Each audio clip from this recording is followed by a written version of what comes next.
La Argentina ha decidido cambiar la década del 90, la reforma del 1994, que se está cumpliendo ahora 30 años, de sistema electoral. Pasó del colegio electoral a un distrito único, algo que en realidad muchos no le podrá llegar a gustar, pero a mí me parece que ha sido un grave error para la Argentina porque perdimos el contexto del federalismo exclusivamente cuando la centralidad está dado en la zona centro donde tiene mayor cantidad de habitantes.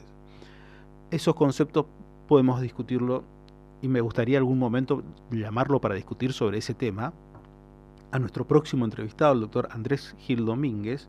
No deja de ser una cuestión central. Digo, por ahí uno lo mira y dice, hey, con tantas cuestiones hoy, ¿podemos dedicarnos a dialogar? Bueno, pero la elección de nuestras autoridades, de nuestros presidentes, es un elemento determinante y no podemos acordarlo recién cada 4 años cuando vamos a la elección.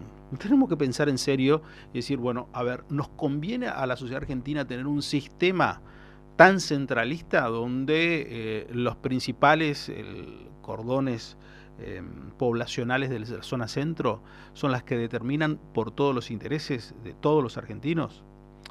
A la prueba me remito, hay cosas que son obvias y que demuestran que en realidad hay una suerte de discriminación favorable para ellos en contra de nosotros.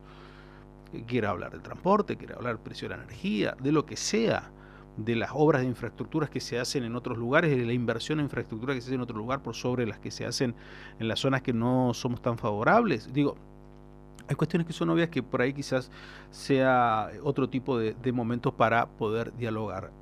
Pero lo decía recién, me encantaría después más adelante poder dialogar con él sobre el sistema electoral, por más que no sea un especialista en esto, pero sí en cuestiones constitucionales. Lo saludo ahora sí a Andrés Gil Domínguez. ¿Qué tal? Buen día, ¿cómo está?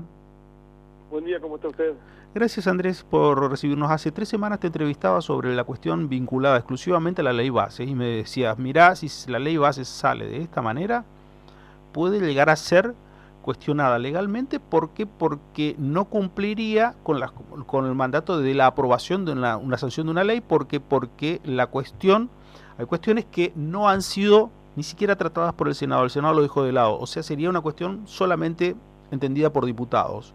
Bueno, se dio la sanción finalmente el pasado día jueves por la Cámara de Diputados con algunas modificaciones, como por ejemplo, se aceptó que en el Senado se haya quitado las privatizaciones de ciertas empresas, Aerolíneas Argentinas, Correo Argentino, y después se insistió con algo que en el Senado se había quitado, ganancias y bienes personales. Bueno, ¿cómo ves esto? ¿Esto va a ir el camino legal o no?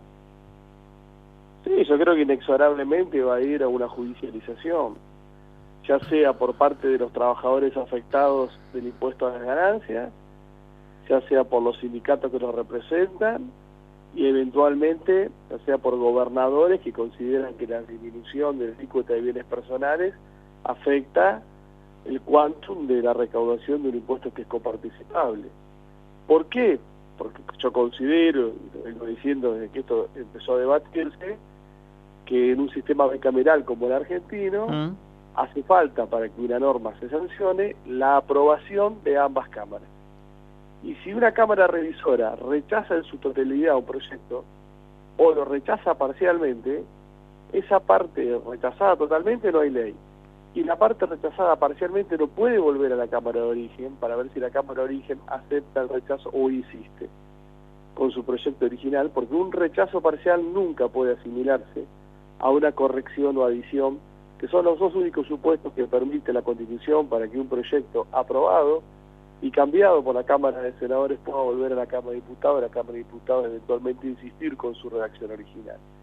Y esto que se vincula con la validez formal de una ley, Sí. en cuanto a si se ha cumplido o no se ha cumplido el procedimiento de formación y sanción de las leyes, es una cuestión justiciable, hay jurisprudencia de la Corte, se puede plantear ante los tribunales, y mucho más cuando el resultado es la afectación del derecho de propiedad de las personas que deben empezar a pagar impuestos a las ganancias. Así que seguramente se va a judicializar, y se va a judicializar no solamente en la Ciudad Autónoma de Buenos Aires, sino también en el resto del país.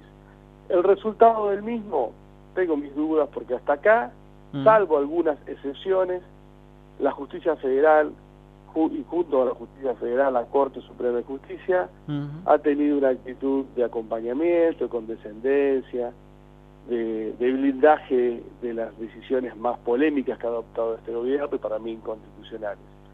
Pero bueno, acá sí no van a poder escudarse en que no hay un caso, que no hay una controversia, que la persona que lo promueve no tiene ningún derecho claro y concreto. Claro. Desde ese punto de vista no van a poder escudarse, no van a poder esconderse, que es lo que han estado utilizando hasta acá, y van a tener que resolver sobre si en un sistema bicameral esta forma de aprobar leyes en donde con que apruebe una Cámara ya se transforma en ley, es constitucional o no. Vos sabés que me resuena mucho, hay dos cosas que me quedan en esto. Primero, el tema de que te apliquen la cronoterapia, esto es el transcurso del tiempo. Y mientras tanto se paga, digo, esto o no se termina de resolver. Eso por un lado. Y por otro también me resuena mucho las palabras de Rosati en más de una oportunidad, que ha dicho: la justicia tiene que llegar como última instancia posterior hacia hay o no acuerdos políticos. Y esto, si uno lo observa, dice, bueno, acuerdo político hubo porque hubo una mayoría que votó favorablemente. ¿Cómo vos analizás estas dos cosas? Bueno, primero que en estas causas lo importante es si te otorgan o no te otorgan una medida cautelar, de no innovar.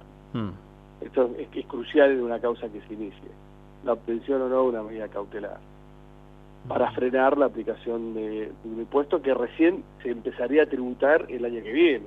Bueno, es en la declaración jurada del año que viene a partir de que esto entre en vigencia, ¿no? Se pagaría el año que viene. Y en segundo lugar, la política no se puso de acuerdo, porque si viene una mayoría, no es que una mayoría sobre una discusión política, es una mayoría sobre una discusión constitucional. Y el último y máximo intérprete de las discusiones constitucionales es la Corte Suprema de Justicia, previo paso por las instancias anteriores. Con lo cual acá no hubo un acuerdo político en términos de, bueno, votamos y el que gana aplica la postura que gana y en este caso una ley. Acá hubo una discusión de fondo, un gran desacuerdo en términos de interpretación constitucional, y es el deber de la Corte saldar estas cuestiones. Previo paso de reitero por tribunales anteriores, salvo que un gobernador vaya directamente y lo plantee ante la Corte Suprema de Justicia. Claro, salvo sí.